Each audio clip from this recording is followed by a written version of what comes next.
नमस्ते दोस्तों। आज हम निफ्टी 50 पे बात करने वाले हैं। एक इंटरव्यू मैंने कल देखा था प्रशांत जैन सर का। तो वहाँ पे उन्होंने बोला था कि मतलब उन्होंने ऐसे डायरेक्टली नहीं बोला बट उन्होंने बोला 45-50% रैली निफ्टी में हो सकती है over the period of next 3 years, something like that. But और वो उस इंटरव्यू का एक बहुत ही छोटा पार्ट था ये डिस्कशन, बट थंबनेल वही बना कि Nifty 50 45-50% return in 3 years। So I think ठीक है, मतलब I think we know that कि क्लिक बेट के एंगल से ये चीज़ें होती है, बट इंटरव्यू काफ़ी बढ़िया था। तो इसको थोड़ा सा ना और अच्छी तरीके से समझने की कोशिश करते हैं। क्या सही में अभी अगर 24,000 पे निफ्टी 50 है तो आने वाले 3 सालों में निफ्टी 50 विल बी 36,000। तो इसको थोड़ा नंबर्स के साथ समझने की कोशिश हम यहाँ पे करने वाले हैं। एंड देन कौन से ऐसे फैक्टर्स है जो ये थोड़ा सा सजेस्ट भी कर रहे हैं, इसको भी हम समझेंगे। पहले चलते हैं थोड़ा सा हिस्ट्री में। सितंबर 2024 में जब निफ्टी 50 जो closing high, if I am not wrong, around 26,178 का कुछ था, और निफ्टी 50 का जो ईपीएस था वो था 1063। तो ये सितंबर 2024 का नंबर हम आपके सामने रख रहे हैं। आज अगर हम बात करते हैं जुलाई 2026 में, Nifty 50 is at around 24,300 and Nifty 50 EPS is 1,160। So it means कि निफ्टी 50 में प्राइस करेक्शन जो हुआ है, प्राइस करेक्शन है अराउंड 7% का, 7% प्राइस करेक्शन निफ्टी 50 में हुआ है।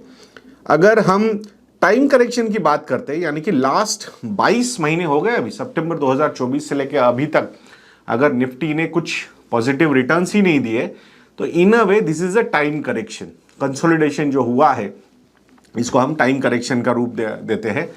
1% अपॉर्चुनिटी लॉस पर मंथ की अगर हम बात करते हैं तो 22 महीने में 22% का अपॉर्चुनिटी लॉस है अपना। बहुत सारे लोग आर्ग्यू कर सकते हैं कि भाई नहीं, बट जो वैल्यूएशंस थे वो कैसे हम जस्टिफाई कर सकते हैं, all those things. We completely agree with that. We are not justifying कि वैल्यूएशन सही थे। बहुत सारे जो उस वक्त के हमारे पॉडकास्ट देखोगे, सत्संग देखोगे आप लोग, तो वहाँ पे बात वही हो रही थी कि ये वैल्यूएशंस जो रिटर्न्स आए हैं they are not going to be sustainable. तो यहाँ से अगर किसी को नया पैसा डालना है तो स्टैगर्ड मैनर में डालो, और सही में बहुत लॉन्ग टर्म आपका होराइजन हो तो ही आप इक्विटी में इन्वेस्टेड रहो। सो ऑब्वियसली पूरा का पूरी दुनिया तो आके मार्केट में सेल करके चली नहीं गई थी। मतलब अगर हम $5 ट्रिलियन के मार्केट कैपिटलाइजेशन की बात कर रहे हैं तो सेलिंग कितना हुआ था। तो इन अ वे होल्डिंग तो है ही, मतलब म्यूचुअल फंड्स हो या एफआईआईज की बाकी की होल्डिंग्स बची हुई हो या फिर रिटेल इन्वेस्टर्स हो, एचएनआईज हो, ऐसा तो कोई था नहीं कि जिसने पूरा का पूरा भाई मैंने सितंबर 2024 में पूरा मार्केट में बेच दिया और now I am sitting on cash और अभी तक मैंने कैश ही होल्ड किए है। तो ऐसा तो होता नहीं है। और बाकी जो बोल रहा है वो या तो भगवान है या तो फिर झूठा है। तो इस एंगल से अगर हम देखते हैं तो अगर हम इन्वेस्टेड थे, it means we have suffered the opportunity loss and that's why there is a time correction of 22%। और अगर ईपीएस 1063 से 1160 हुआ है, it means appreciation in EPS जो है वो अराउंड 10% का है। तो इन अ वे ईपीएस आपका बढ़ गया है तो that is a valuation correction, तो वो भी एक 10% का हुआ है। तो 7% का प्राइस करेक्शन, 22% का टाइम करेक्शन और 10% का वैल्यूएशन करेक्शन, ये तीनों नंबर्स अगर हम ऐड करते हैं तो we are already sitting at 39% of total correction in Nifty 50। ठीक है, तो डेफिनेटली मतलब अगर हमने ऑलरेडी 39% का ये करेक्शन देखा है तो यहां से अगर निफ्टी 50% भी ऊपर चला जाता है, so then that is not a very great return people have enjoyed since September 2024 and that's why it is possible। ये one of the reasons है। Okay, so from that angle, so if somebody is thinking oh 50% market भाग जाएगा, तो आपको ये सारे angles भी उसमें देखने पड़ेंगे कि भाई वो कहां से भागा है। ठीक है, तो दैट इज वन थिंग। हाँ, बट जो अभी इन्वेस्ट करेगा उसके लिए हो सकता है कि that is the kind of return one can get. Again we are not saying यही होगा exactly, so it's better not to predict. But वो 50% का नंबर या 45 to 50% का नंबर या 36,000 का निफ्टी कैसे हो सकता है, तो ये कुछ आउट ऑफ द बॉक्स नहीं होगा, ये समझना बहुत ज्यादा जरूरी है। तो ये this is part and parcel. अब बात करते हैं कि बाकी के कौन से फैक्टर्स है। ये तो नंबर्स वैल्यूएशंस का एंगल हमने कर लिया, बट ओवरऑल बाकी सिचुएशन ऐसी क्या इंप्रूव हो रही है कि जिसके बारे में हम यहां पे बात कर सकते हैं। तो पहला है मैक्रो चैलेंजेस जो है इंडिया के सामने वो थोड़े से नीचे जाते हुए दिख रहे हैं। पहला मैक्रो चैलेंज हमारा क्या था, कुछ वीक्स पहले तक वो था क्रूड ऑयल प्राइसेस। तो क्रूड ऑयल प्राइसेस जहां पे $120 पर बैरल तक ऊपर गए थे, वहां से now they are trading at $70 per barrel. 40% से ज्यादा यहाँ पे गिरावट हो चुकी है ब्रेंट क्रूड ऑयल में। और हमारा जो इंपोर्ट बिल है उसी की वजह से सबसे ज्यादा निगेटिवली अफेक्ट हो रहा था। तो ये चीज अगर ब्रेंट क्रूड प्राइसेस नीचे जाते हैं, प्लस जिस तरीके से गवर्नमेंट ने या फिर सेंट्रल गवर्नमेंट हो या स्टेट गवर्नमेंट हो या प्राइवेट कंपनीज हो, एक बहुत ही एग्रेसिव फोकस रिन्यूएबल एनर्जी पे, ग्रीन एनर्जी पे किया जा रहा है, यानी कि इंडिया को एनर्जी इंडिया की एनर्जी सिक्योरिटी बढ़ाने के लिए बहुत सारे स्टेप्स यहाँ पे अब एग्रेसिवली लिए जाएंगे। तो ये सारे फैक्टर्स जो होंगे ना वो हमारे लिए काफी पॉजिटिव होंगे। ठीक है, so this is happening currently. Okay, so हमारा इंपोर्ट बिल का situation specifically from the crude side improve हो रहा है। दूसरा जो है वो भी हमारे इंपोर्ट बिल को ही सपोर्ट कर रहा है, वो है गोल्ड की रैली जो है, क्या रैली में जो मोमेंटम था वो कंप्लीटली ब्रेक हो गया है। हमने ऑलरेडी देखा है कि एंड में 2026 में 1,80,000 रुपए फॉर 10 ग्राम्स यहां तक प्राइसेस गए थे गोल्ड के। And now those prices are 1.4 lakh per 10 gram, and that too जब इंपोर्ट ड्यूटी 6% से 15% बढ़ा दी है। अगर इंपोर्ट ड्यूटी फिर से 15% से 6% पे आ जाएगी तो फिर से 8-10% से गोल्ड के प्राइसेस रुपी टर्म में गिर सकते हैं। ठीक है, तो अब ये अगर ये सारी चीजें होती है तो जहां हम 60 to 70 बिलियन डॉलर्स का इंपोर्ट कर रहे थे गोल्ड का, अगर ये गोल्ड के प्राइसेस और यहां पे गिरते हैं तो वो उसका एक जो मोमेंटम है वो जो ब्रेक हुआ है उसकी वजह से 30 से 40 बिलियन डॉलर हमारे बच सकते हैं गोल्ड इंपोर्ट्स में। ठीक है, एक तो प्राइसेस का भी नीचे गिरना और प्लस ऊपर से डिमांड भी कम होना, ये सारे दोनों फैक्टर्स। और जैसे हमारे मोदी जी ने बोला है कि भाई तो एक साल के लिए तो अवॉइड करो, तो obviously I think that is also having an impact. Okay, तो ये सारी चीजें अगर हम देखते हैं कि क्रूड ऑयल के इंपोर्ट्स नीचे जाना, गोल्ड के इंपोर्ट्स नीचे जाना, this will improve our balance of payment situation और that will give a comfort on our currency. तो वहां पे रुपी का जो डिप्रिसिएशन था, जो ऑलरेडी हमने थोड़ा सा थमा हुआ देखा है, तो यहां पे थोड़ा बहुत और अप्रिसिएशन भी रुपी का पॉसिबल है। ठीक है, अब जो तीसरा कंसर्न सबसे बड़ा होता था इंडियन स्टॉक मार्केट के सामने, वो होता था फॉरेन इंस्टीट्यूशनल इन्वेस्टर्स का आउटफ्लो। बट वो आउटफ्लो डोमेस्टिक इंस्टीट्यूशनल इन्वेस्टर्स के जो इनफ्लोज हो रहे, इसकी वजह से हमने उसको कंप्लीटली नलीफाई किया हुआ है, कंप्लीटली नलीफाई।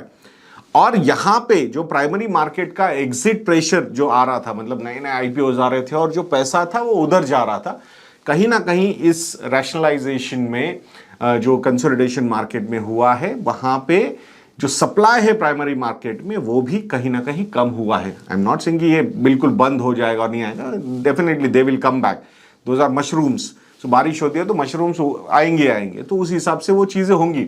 बट स्टिल अगर फॉर सम टाइम ऑल्सो अगर ये चीज नहीं होती है, so then that much of surplus money can go into secondary market, and that specifically will support large caps, looking at the valuations of large caps. तो ये समझना, तो सेकेंडरी मार्केट में local liquidity will get infused and that will support our markets. तो ये भी एक reason हो सकता है। और स्पेसिफिकली वहां पे वो बड़ा पैसा अगर लार्ज कैप साइड में जाएगा तो Nifty 50 will get benefited because of that.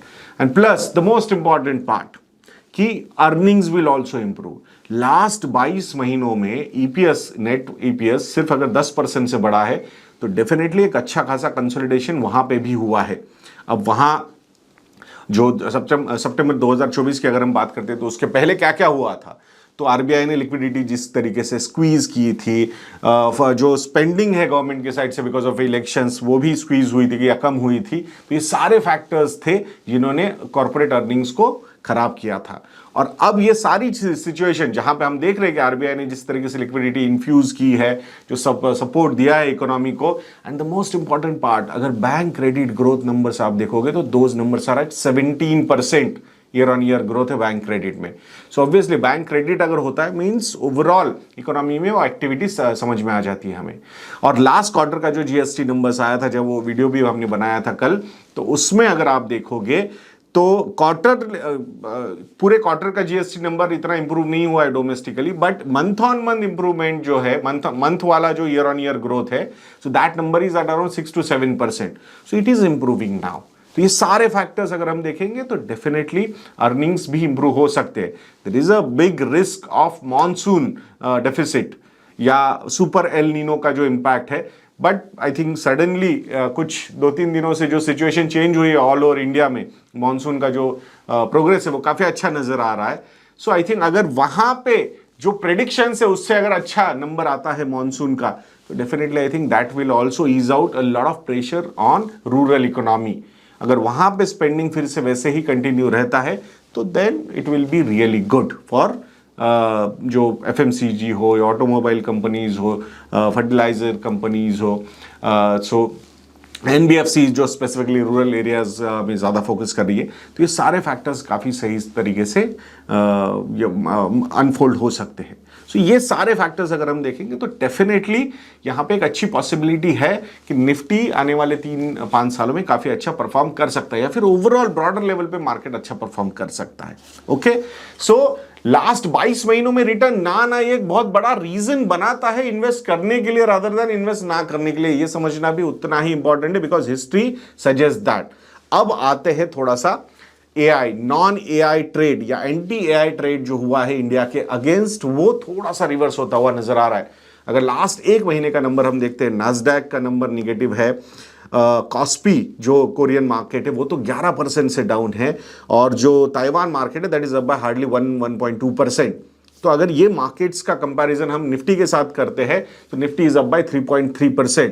Last 15 दिनों में फॉरेन इंस्टीट्यूशनल इन्वेस्टर्स का net investment around 7,000 crore rupees का हुआ है. We are not saying okay सब चेंज हो गया अब तो ये यही आने वाले, नो. बट जिस तरीके से वो इकोसिस्टम, सेमीकंडक्टर चिप्स का प्राइसेस बढ़ना, वहां पे कैपेसिटी ना होना, तो ये एक भाई इकोसिस्टम्स चल रहे हैं. ये कि पहले ये इकोसिस्टम चली, फिर दूसरी इकोसिस्टम चली, फिर तीसरी सप्लाई की इकोसिस्टम चल रही है. तो इस तरीके से ये सारी चीजें चल रही है. And then the valuations at which they are trading, so कहीं ना कहीं वो एक सब अगर ये मतलब अगेन आप बोलोगे यार पी रेशियो तो ज्यादा नजर नहीं आ रहा है, बट क्या ये ग्रोथ के नंबर्स ऐसे वो डिलीवर कर पाएंगे क्या? सो अल्टीमेटली ये देखना बहुत ज्यादा जरूरी है. सो वो नंबर्स अगर आने वाले कुछ समय में फॉल्टर करना शुरू कर देते हैं, देन अर्निंग्स डाउनग्रेड भी उतने ही सीवियर हो सकते हैं वहां पे. और इसीलिए एंटी एआई जो ट्रेड हुआ था इंडिया के अगेंस्ट, वो देन वो बोलेंगे कि भाई कंजम्पशन वाला थीम ही it's better to focus now on. So that is a possibility, we can not deny that. So जब सितंबर 2024 में एमएससीआई इमर्जिंग मार्केट इंडेक्स में वी वर एट ऑलमोस्ट 21%, सबको इंडिया में ही डालना था ऐसा लग रहा था. And now when India is at around 11-12%, अब लगता है किसी को नहीं डालना है. But that's how mean reversion happens. So इसीलिए इट्स ऑलवेज बेटर कि आपने आपके फाइनेंशियल प्लान के हिसाब से आपकी इन्वेस्टमेंट्स करनी चाहिए. इंडिया का एलोकेशन इंडिया स्पेसिफिक गोल्स में अगर आप रखोगे तो कोई प्रॉब्लम नहीं है. फॉरेन एलोकेशन जो है आपके फॉरेन स्पेसिफिक गोल्स है, एजुकेशन वगैरह कुछ आपके अगर होते हैं, ट्रैवल वगैरह, तो वो then you can have those allocations also. और अगर सरप्लस पैसा है तो वेल्थ क्रिएशन का पैसा सर्टेन परसेंटेज इनका, gold also can be allocated, global equity also can be allocated, real estate also can be allocated, and Indian equity की तरफ भी वो एलोकेशन हो सकता है. तो इंडिया में कहां पे इन्वेस्ट करना है, if you want to know, तो we have our model portfolios listed on our website investedna.in. अगर आपको ग्लोबल एलोकेशन करना है तो ग्लोबल मॉडल पोर्टफोलियो भी हमने लॉन्च किया हुआ है, उसको भी आप सब्सक्राइब कर सकते हो. तो वो दोनों डिटेल्स हमने डिस्क्रिप्शन बॉक्स में दी हुई है, तो जरूर क्लिक करके सब्सक्राइब कीजिएगा दोस्तों. और अगर आप हमारे एग्जिस्टिंग सब्सक्राइबर हो तो रिन्यू ये प्रोमो कोड यूज करना बिल्कुल मत भूलिएगा. You will get very attractive discounts on our research products. अगर आपको वन-ऑन-वन फाइनेंशियल प्लानिंग बना करनी है हमारे साथ, तो उसके लिए आप हमारे रिलेशनशिप सेल से कांटेक्ट कर सकते हो. नेक्स्ट वीडियो तक के लिए आज्ञा दीजिए दोस्तों. जय हिंद.